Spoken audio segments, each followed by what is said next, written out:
வணக்கம் நேயர்களே. தஞ்சாவூர் சமையல் சந்தோஷினி. வாங்க இப்போ தக்காளியில் நம்ம தொக்கு பண்ணலாம். நிறைய மெத்தடு போட்டிருக்கேன். இது வேறு மெத்தடுங்க. தக்காளியை நல்லா கழுவிட்டு தொடச்சிட்டு தண்ணி இல்லாமல் தக்காளியை நல்லா அரிஞ்சு போட்டு பச்சை மிளகா தேவை 4-5 போட்டு நல்லா வேக வச்சு குக்கரில் 2 விசில் விட்டு வச்சுருங்க. இப்போ நம்ம தாளிக்கலாம் வாங்க. அடுப்பை ஆன் பண்ணி கடாய் போட்டு நல்லெண்ணெய் தாங்க ஊற்றணும். இப்போ எண்ணெய் காஞ்சிட்டு கடுகு போட்டுடலாம். கடுகு போடலாம், பெருங்காயத்தூள் போட்டுடலாங்க.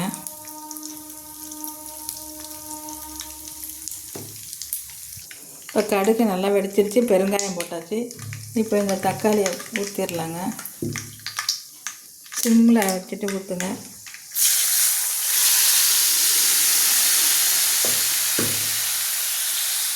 இப்போ இதில் நம்ம தண்ணியே ஊற்றலை, தக்காளியை சும்மா தாங்க பச்சை மிளகா போட்டு வேக போடணும்.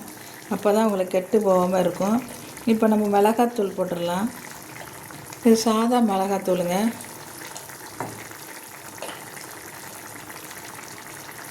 புளிப்பாக இருக்கிறதுனால கொஞ்சம் காரம் போட்டால் தான் நல்லாயிருக்கும்.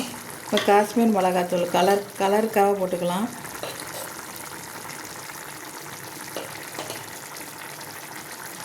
நல்லா கொதிக்கட்டுங்க, மூடி வச்சிடலாம்.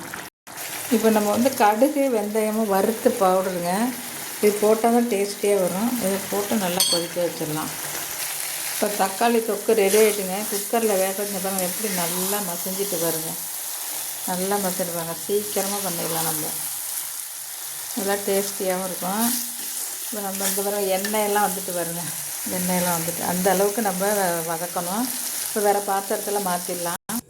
இப்போ தக்காளி தொக்கு ரெடி ஆகிட்டு 1 கிலோ தக்காளிங்க. இவ்வளோ தான் இருக்குது பாருங்கள். சூப்பராக இருக்குங்க தக்காளி தொக்கு. இதே மாதிரி நீங்களும் செஞ்சு பாருங்கள். இந்த வீடியோ பிடிச்சிருந்தால் லைக் பண்ணுங்கள், ஷேர் பண்ணுங்கள், சப்ஸ்கிரைப் பண்ணுங்கள். வாழ்க வளமுடன்.